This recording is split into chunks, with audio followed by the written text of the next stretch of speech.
Oriental medicine is a real holistic medicine and it looks at treating the whole person. So we look at what's going on physically, what's going on emotionally, and even on a deeper level, what's going on spiritually for a person. The thinking there is that our emotional state can lead to the development of symptoms, and those symptoms are just a manifestation of something that we're in balance with.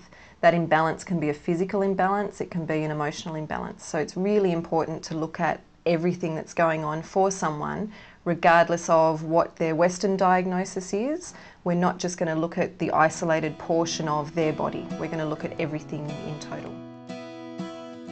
Once someone's had the test done and finds out that they do have CIN 1, 2 or 3, and CIN is cervical intraepithelial neoplasia, and that just means that there's cellular changes that have occurred within the first few layers of the skin, or the internal skin, within the cervix. I would look at everything else that's going on for them to initially determine whether they fit into the damp heat category and or the stagnation category.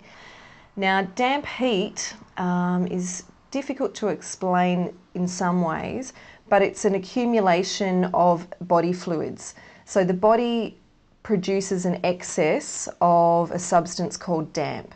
Now, damp can manifest in a lot of different ways. When it combines with heat, and when we're looking at it specifically in gynecology, often there can be a discharge that occurs vaginally. That can be a yellowy discharge or a white discharge. The more yellow it is, the more heat there is in combination with the damp. Now, the organ that relates most strongly to the cervix and the gynecological organs is the liver energy.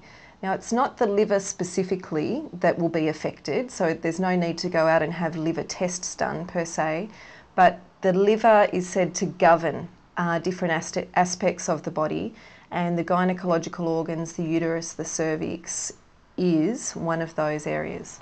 Damp heat in the liver and in the gynecological organs is a pathology that we would diagnose, and in Western medicine it can be the cause of any number of different things. All kinds of sexually transmitted diseases, even things like cystitis, would be termed liver damp heat or liver bladder damp heat, depending which organs have been affected. While I'm talking about sexually transmitted diseases, things like herpes, things like HPV, which is human papillomavirus, can be and are in Oriental medicine all part of that damp heat pathology. So again, that doesn't necessarily mean and that doesn't dictate that things will turn cancerous. So it's important to not fear that as the outcome, but to manage it effectively in order to reduce the chances of it turning toxic or turning cancerous. Now, the qi and the blood are supposed to circulate freely throughout the body. Once they start to slow down, for whatever reason, they can start to accumulate. And that accumulation over time can turn toxic, and that's when you will see some cellular changes on that level. Qi and blood stagnation is always a factor in cancer. It's not a set diagnosis or a set outcome again, that just because you have qi and blood stagnation that you will end up having cancer.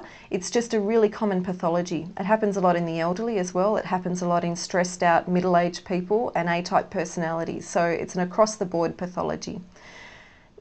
In terms of cellular changes though, again, depending on what the lesion looks like, and largely, or you only know that after a Western inspection goes on, a colposcopy or anything like that, that can tell you, is it white, is it yellow, is it bleeding? And that gives us an even more specific diagnosis, so we know exactly what we're treating.